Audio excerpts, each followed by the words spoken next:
Gazipur কালিয়াকৈরে sub registry office অনিয়ম আর দুর্নীতির বেড়াজালে আবদ্ধ। এজন্য দেখার মতো কেউ নেই, সবাই যেন লাগামহীন ঘোড়ার মতো ছুটে চলা। একটি দলিলের পিছনে ঘুরে 4 থেকে 5 জন। ভিডিও ও তথ্যচিত্রে আরো জানাচ্ছে ঢাকা বিভাগীয় প্রধান শফিকুল ইসলাম। যে সাব রেজিস্ট্রার আছে উনি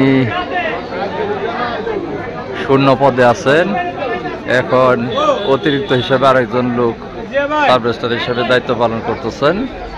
কিন্তু নিয়ম শৃঙ্খলা এখানে একেবারেই নেই।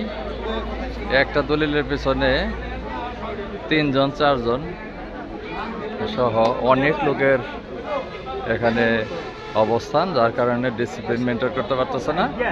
আর এই ডিসিপ্লিন মেনটেন না করার কারণে দলিল ঠিকমতো করতে পারতেছে না, দলিল সম্পাদনে সমস্যা হতেছে এবং জনগণের ভোগান্তি চরমে। এইটার ব্যাপারে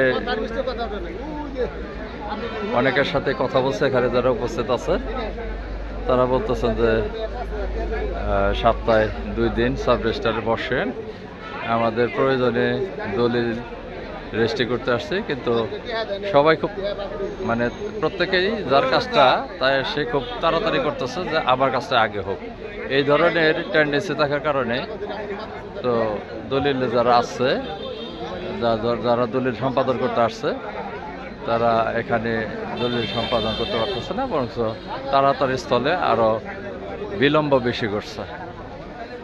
এই হলো কালিয়াকৈর সাব রেজিস্ট্রি অফিসের বর্তমান অবস্থা। কর্তৃপক্ষ যারা আছেন আশা করি তারা এই বিষয়টা গভীরভাবে অনুধাবন করে প্রয়োজনীয় ব্যবস্থা গ্রহণ করবেন। সকলকে ধন্যবাদ জানাচ্ছি। আসসালামু আলাইকুম।